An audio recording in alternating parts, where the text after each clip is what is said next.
Yes, we'll be back from that break. It's exactly 9 minutes. That is past 9. This is Smart Men's Business. Andrew Barije, Masika Tsime, and definitely Godwin is also back. He's on the panel. But of course, we're still having quite a number of discussions to do with digital marketing, something which we are fairly trying to embrace despite the fact that it's still into the early stages. That is of development within the country, Uganda. But of course, still to remind you, before we proceed with this discussion, it's all proudly powered by Zabo, which is a platform from All Techs, which just made your trading experience much more easy and friendly. Now, with this platform, you can be in position to actually buy government bonds or securities for just 15,000 Ugandan shillings, because 15, but you can still choose to invest more than that. But Zabo says, well, bring 15,000 Uganda shillings and we can actually grow together. And yeah, the markets open at exactly 8:15 a.m., run all the way to 3:15 p.m. That is East African time. This is effective Monday up to Friday, apart from the weekends or the public holidays when these markets cannot be accessed. But of course, you have an opportunity for the rest of the days to make money. Remember, this is money working for you. You're out there, you're thinking you've gotten your money. Where should I invest it? Bonds and securities. That's why Zabo clearly comes out and tells you that it's my money, it's my future. And Alltex East Africa told you that you need to do something new. Well, now as we're heading into our discussion in here, we are discussing digital marketing. And a majority of you small business owners, you're probably best in downtown right there. You're having your business and probably you're thinking, how can I maximize sales? Things are becoming tight. Because you've become so comfortable with the market that you're used to, the surrounding market. You're waiting for the people that actually have to find you. But you need to understand that there are people that are not going to come to your shop, but they want you to find them. And they can only find you when you have an online presence in some kind of a way. Well, to proceed with this discussion, have Masika Tsime with me, Godwin on the panel. Yes, it's full packed here as we're going to be breaking down these matters. But of course, now we're going to be focusing on what are those sectors in Uganda that particularly that we feel like they need to embrace digital marketing at all costs. Godwin, how are you? Welcome back from that short river break. I am back. It's very good to be back from the break. How are you, Andrew, and how are you, Mercy? We are very good. Just very like you left us, we are really still. I am loving the conversation around digital marketing. As we had in the first hour, we're talking about how can we embrace the digital marketing space in Uganda. What's our position? And are we embracing the current trends with the digital market space, right? Are businesses embracing the digital market space? And what companies can start, what sectors can start to bolster their digital marketing incentives, right? We're looking at areas like agriculture. It's one of the biggest things I can think of right now. When you think of agriculture, this can help farmers, right? Reach new markets, sell their products directly to consumers, and learn about new technologies and best practices. But we're finding in many areas, we talked about last time we had a conversation around internet and reach and telecom companies. Telecommunication companies, yeah. And how far reaching are they going to the farm areas, to people in Kavali, to a person who has to buy data now for 1,000 shillings or 2,000 shillings a day? Does he see it as worth it? Or he sees that 3,000, 5,000 shillings as he can buy tomatoes. Exactly. You get a whole sack of tomatoes because it's much cheaper there. But now he's saying, I'm spending 5,000 on data. Do we have the proper infrastructure to be able, especially here in Uganda? Forget East Africa. We're talking about Uganda now. Uganda, yeah. Do we have the proper internet infrastructure to be able to accommodate these digital marketing platforms like Facebook marketing, like e-commerce, like mobile marketing? What can these farmers do, and how best can the government help them? Actually, I feel like, first of all, I'll say when it comes to the infrastructure-wise, we can see the manifestations and different aspects of, the 5G, which is it's quite key, because having an infrastructure with a poor network, it still doesn't add up. So once we have that, that is okay. And I'm grateful that we saw the Ministry of ICT, of course, taking an initiative. I think it was last year they got a loan of some good amounts of millions of dollars to invest in infrastructure, and we've actually been seeing some of their works. We've seen cables being dug underground just a long time with city center, putting together all these cables. I mean, to make sure that there is actually very fast internet. Yes, I love the conversation around fast internet, and I love the initiatives that the government is taking. Yeah. But now, in respect to the sector of agriculture and the farmers, the rural person who doesn't even know how to operate their phone or a smartphone, what initiatives are we making? I know there's initiatives to have IT for the marginalized communities, right? For the young girls, for the women, for the young farmers in the rural areas. Do we have enough of those initiatives happening in Gulu? Do we have them in Soroti for the farmers, right? For the local farmer there who needs to learn how to operate his smartphone. He needs to know how to be able to market online. Does he even understand the importance of marketing online, or he's very old school and rigid saying all of these things? Actually, I happened to get in touch with somebody. There is an agency called Faminera. This one, it's a platform. It's more like the Jumia of agriculture. That if I'm a farmer out there and I need probably something like I need some pesticides to put on my farm, I can simply go to that platform. I look for somebody that has those pesticides and they can deliver them to me. I want a tractor to dig my land, to cultivate my land. I go to that platform. And recently, there is also another gentleman. He introduced an online farm warehouse. It was quite effective because the last time I got in touch with him, he told me that he was heading to Uganda to meet farmers there and sensitize them about that initiative. Here, if a farmer, for example, like if I have my produce ready, because before we had this middle people, what we call the middlemen, which were very exploited in terms of they want to get a lot and pay for little, but once they're distributing it, supplying it to the hotels and all restaurants, they really make some good money. So this platform was an avenue to link farmers straight to the buyers of the products, and it's really working out. But himself, because when I told him, what are those challenges that you encounter with this? He told me, we have a challenge of illiteracy. So as the innovator, he decided to take an initiative, not to wait for the government to go to the villages and those where we have majority of the farmers to teach them how to operate this.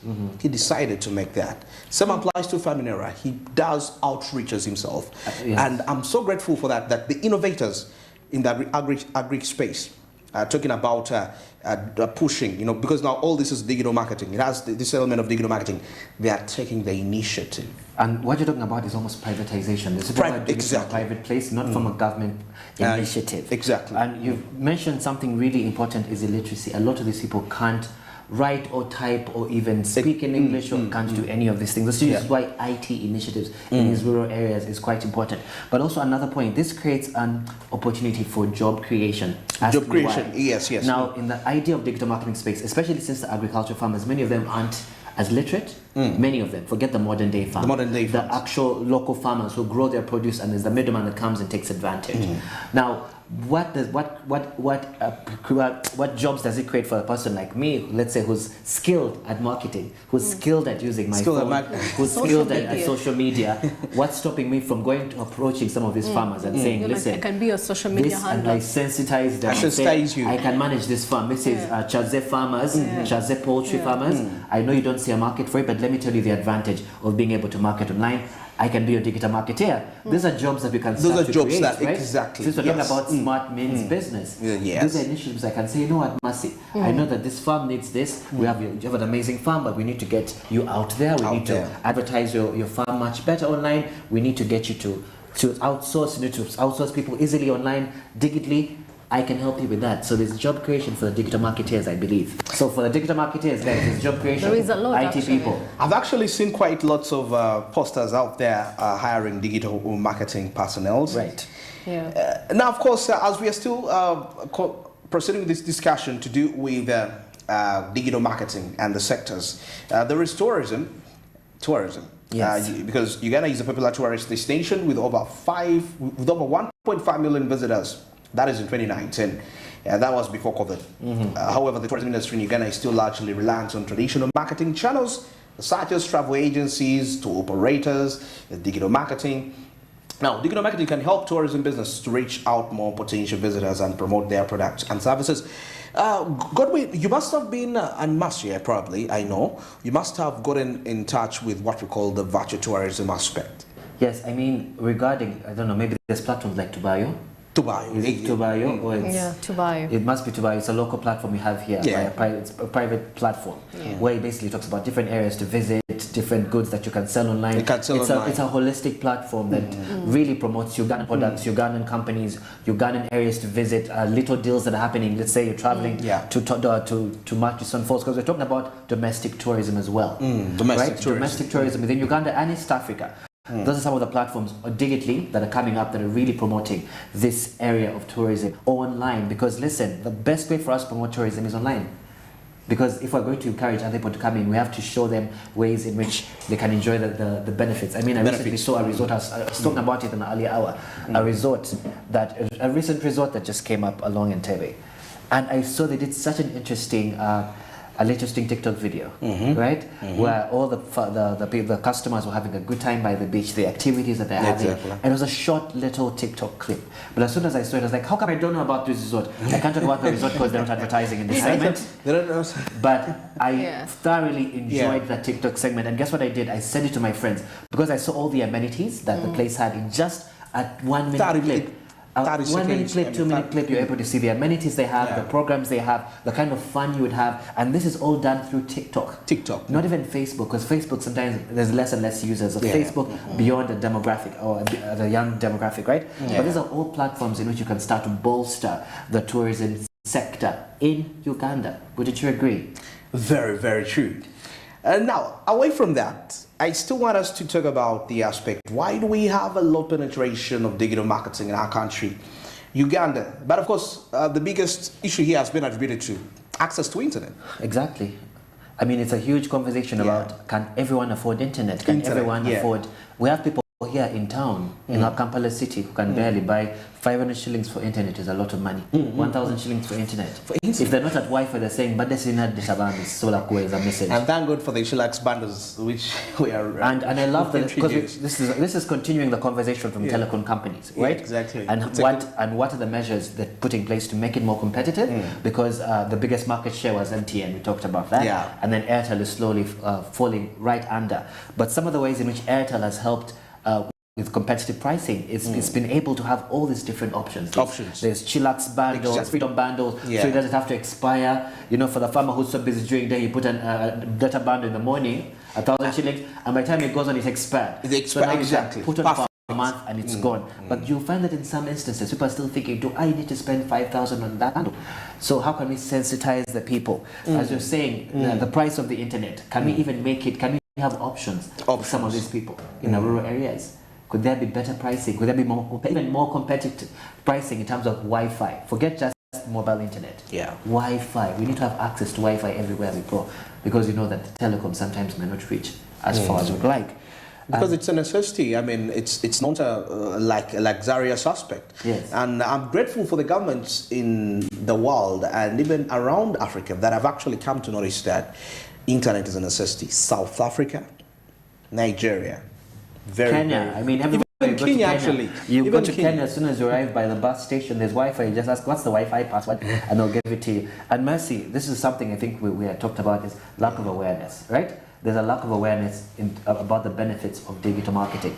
For the farmers, because that's what I was talking about earlier, is I have to go and sensitize these farmers and say, this is the benefits of digital marketing. He has to be able to have the wherewithal to say, I see the benefits, but I have also been surviving on my own for 20 years. I've been a farmer, I've been making okay, I've been breaking bread, and I have to go in and say, you can even reach a wider audience for your customer if you are able to understand the benefits of digital marketing. So there's a lack of awareness. That's some of the problems that we're facing in the country. That's the hindrances. And we're seeing here, only 29.1% of Ugandans have access to the internet, which leaves a huge number of almost 70% plus of people who still don't have access to internet.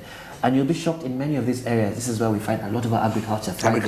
A lot of our agriculture resources, very powerful. And we still don't have these farmers having access to internet. So that's why I'm saying, can we have incentives for those farmers? Internet incentives, Wi-Fi incentives for rural areas. Because I know that's a bit of price discrimination, but there has to be a bit of price discrimination. Depending on the region. Depending on the region and the awareness of the internet in these spaces. And that's how they can continue to grow. And I think another problem could be, I think Mercy will agree, is lack of skills. Skills in terms of... So many businesses do not have the skills or resources to implement digital marketing campaigns. No. So they still don't have the skills or the resources to understand how can we start to implement these digital campaigns. They don't have the money to implement digital campaigns. They don't see the importance of it all, and yet they're not skilling their people. So we don't have digital marketeers. They don't understand how the internet works, the algorithms, all these things.